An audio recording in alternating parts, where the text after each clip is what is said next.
नाव गिरीश सुधाकरराव जोशी. गिरीश सुधाकरराव जोशी. कुठून आलात आपण? मूळचा शिंदेवाही, जिल्हा चंद्रपूर. चंद्रपूर जिल्हा. तुम्हाला काय व्याधी होती म्हणून आपल्याकडून तुम्ही अँटॉक्स डीएनटी घेतलं होतं?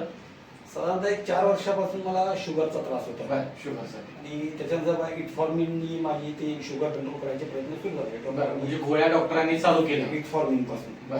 इटफॉर्मिनचं मग नंतर ओझोमेट G1 म्हणजे आपण वाढवून त्याच्यानी हे नाही झाल्यानंतर ओझोमेट G2 झाली. परत तिसरी गोळी वाढवली आणि ओझोमेट G2 सोबत ग्लिपॉन एक वेळ ऍडिशन परत म्हणजे जवळजवळ 4 गोळ्या चालू होत्या. त्यांच्या कंटिन्यू सुरू झाल्या त्या. मग आता ह्या गोळ्या खाऊन पण तुमची शुगर किती आता झाली होती? गोळ्या खाऊन देखील माझे त्यावेळेस 340 वगैरे असं जायचं. 350 पर्यंत तुमची शुगर जेवणानंतर होती. म्हणजे गोळ्या खाऊन पण शुगर इथपर्यंत पोहोचली होती जी कमी होत नव्हती. त्यानंतर मग तुम्ही आपल्याकडून अँटॉक्स डीएनटी संस्थेकडून घेतला. दोन्ही सुरू केले. आता हे डीएनटी चालू करून किती दिवस झाले? आता साधारणतः 2.5 महिने झाले. 2.5 महिने झाले. आता 2.5 महिन्यापासून आपल्या समर सोशल फाउंडेशनचं अँटॉक्स डीएनए अँटॉक्स टी घेता. तर डीएनटी घेतल्यानंतर तुम्हाला आता काय वाटते? काय काय रिपोर्ट मध्ये चेंजेस वगैरे झाले? खूपच छान आहे. म्हणजे मी टोटली स्वतः समाधानी आहे. डॉक्टर साहेबांशी बोललो, डॉक्टर साहेबांनी दाखवले. तर ते हे चेक केल्यानंतर पहिल्या वेळेला 87 म्हणजे जेवणाआधी 87 आली. जी आधी किती होती? 87. ती जेवणाच्या आधी माझी 150च्या वर 150च्या वर होती. ती आता आपल्या घेतल्यापासून आली ती 87, 92 अशी दोनदा आली. बरं. आणि हे घेतल्यापासून तो एक तर फायदा आहे. आणि जेवणानंतरची शुगर किती होती आधी? 360 350 पर्यंत. 350 पर्यंत. आता हे घेतल्यानंतर ती साधारणतः 130 ते 150. अभिनंदन. म्हणजे जी 350 पर्यंत जाऊन पोहोचली होती. आणि जी गोळ्या घेऊन पण आपली शुगर काय होत नव्हती, कमी होत नव्हती. पण आता आपण ह्या अँटॉक्स डीएनटीचा वापर करून जवळ 2.5 महिने झाले.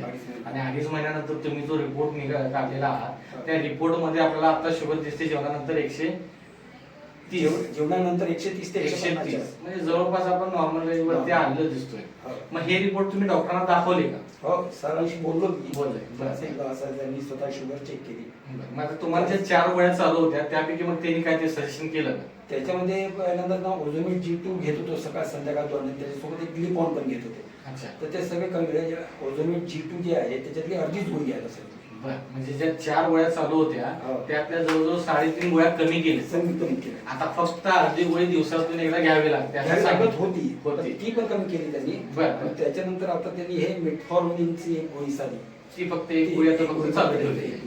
बरोबर. म्हणजे डॉक्टरांच्या सजेशन नुसार आपल्या झालेल्या ह्या चेंजेस नंतर डॉक्टरांनी 3 गोळ्या कमी केलेल्या.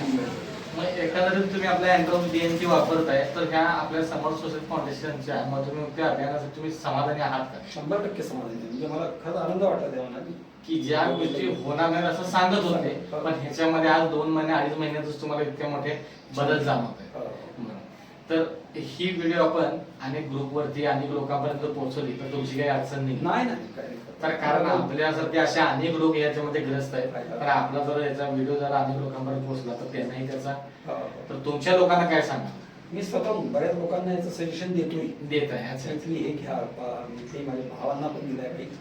आणि आंध्रातले वगैरे काही माझे मित्र आहेत. अनेक लोकांना सजेस्ट करून त्यांना दिलेलं पण आहे. हो, स्वतःहून सांगितलं त्यांच्या आधी आणि खरंच समाधान आहे 100%. तर आपल्या समर्थ सोशल फाउंडेशन कडून तुम्हाला असेच निरोगी आणि फिट आयुष्य जागो हीच ईश्वराची प्रार्थना. नमस्कार. धन्यवाद.